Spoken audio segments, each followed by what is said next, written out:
Welcome to Eye on the Illini. This is Mike and Ked. Brad will be on in a few minutes.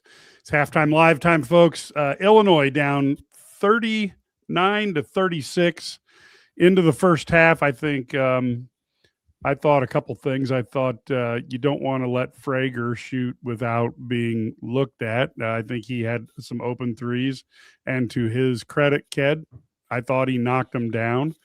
I think number 9, however you pronounce his last name, gets away with more fouls than anybody I've seen since Kevin McHale.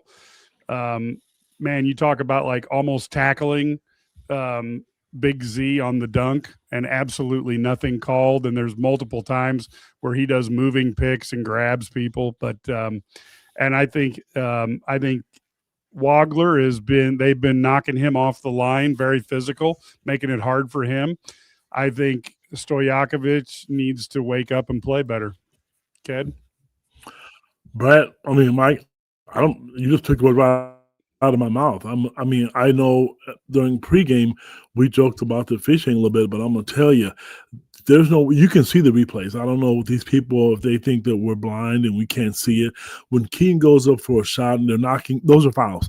He's not Michael Jordan. I'm not asking for Michael Jordan treatment, but that shouldn't happen. It really shouldn't. And I made the comment to you before we joined the air. Andrej Stojakovic, where are you, son?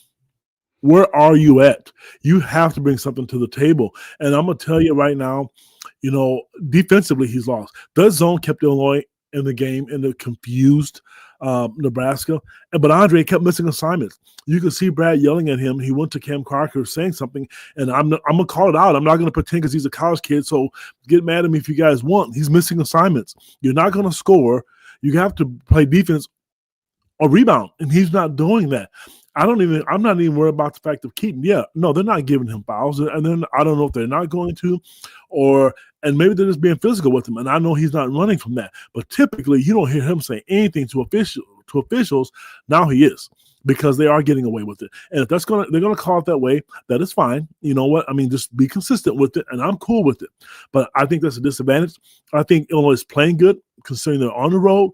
I'm just a little disappointed because Stojakovic needs to be a part, and this is on him. He's getting shots. It's a physical game. It really is. Instead of getting back, he's throwing his hands up because he thought he got fouled. Probably. I can't say that they're not. But if you're not going to score, you can't miss defensive assignments. You just can't. And in the zone, they're scoring on the baseline. Go back and watch. It's him. Yeah, and look, the Ivisic brothers, if you want to look at it that way, you're talking, now granted, they were on the court together, which you and I kind of like. But you're looking at 17 points out of that position, 9 rebounds. I think you got to take a look at playing them together. Big Z is going and is really causing a lot of problems. I like that. And then again, I think the biggest key is Nebraska is able to knock Illinois off the line. And until the Illini figure out how to deal with that a little better, they've got to figure it out. And I'll tell you, they're only down by 6, and Wagler's played like a normal freshman for the first time in, 2 months. And Stojakovic is having arguably one of his worst games, although I'll give him credit. He does have 3 assists. He is actually finding the open guy. So I don't want to recognize a couple of things that he's done that he hasn't done a lot this year. But, man, they have got to figure it out. They're 4 for 14 from the 3. Biggest difference is Illinois shooting 43%, Nebraska 45%. But from the three-point line, Nebraska is 11 for 20. Illinois is 4 for 14. So that's the difference in the game here. Is Nebraska's only scored 2 more field goals, but they've scored 7 more threes. And that's really the difference in the game. And you can't allow these defensive rotations. You can't allow Nebraska to get a wide open 3. No, you can't. And the same with Illinois. But in defense of Keaton Wagner, Illinois, 2 of his 3-pointers, the shot clock was running down. Agree. And they shouldn't do that, but they count them. Some schools count them, some don't. But regardless of the fact that you don't put yourself in that situation. And if you have to sit Andre and you have to play both Ivisic brothers, fine. If one has to sit out because one is in foul trouble, guess what? The other one is still there.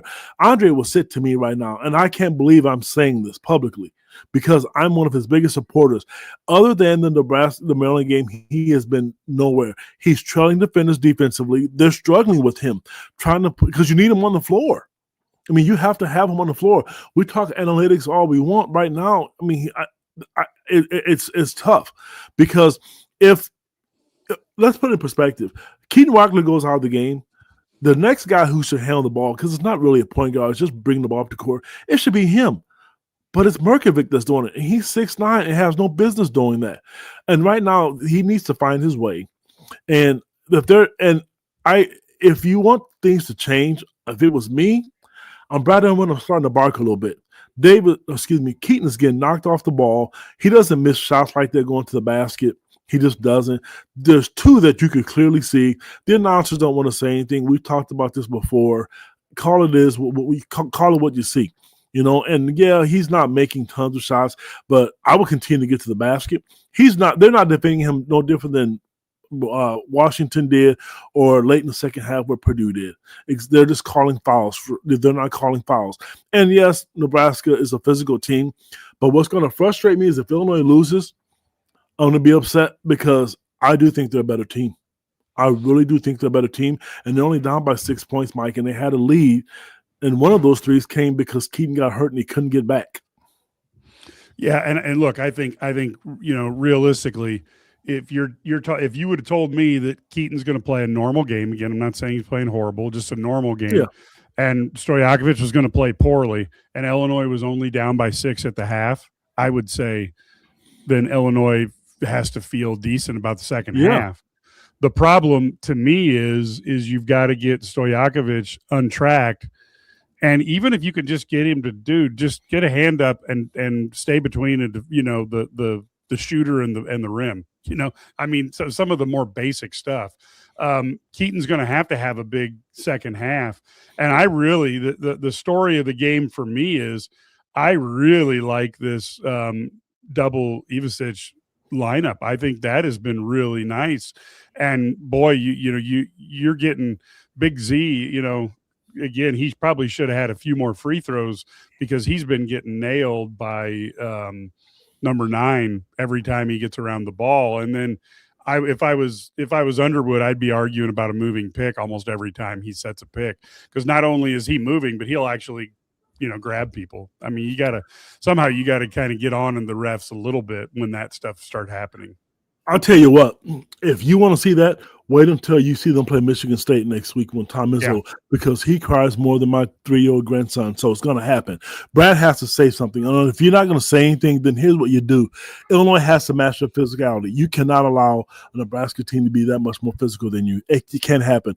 So if it's me, and I'm Keaton Wagler, because he tries to avoid the contact, go into the defender and force them to call a foul. He's an 83% free throw shooter.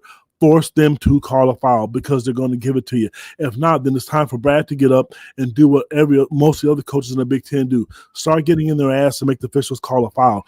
I'm okay with letting the players decide the game. I really am. The thing I don't like about it, Ked, is if I think Nebraska's doing the right thing. They're being very physical and it's not getting called. That's what you should do. Meanwhile, Illinois at the end of the half was allowing wide open threes. And I'm sorry, but you cannot allow a team. Watching this Nebraska team reminds me of a Bo Ryan Wisconsin team.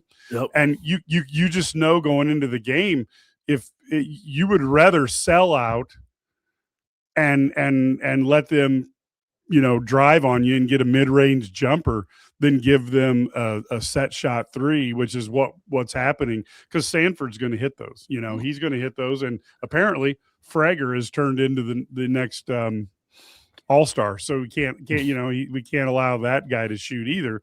So when you see those, you just got to figure out a way that you have to put your hand in their face, Ked, one way or the other. Mike, here's what I'm going to say.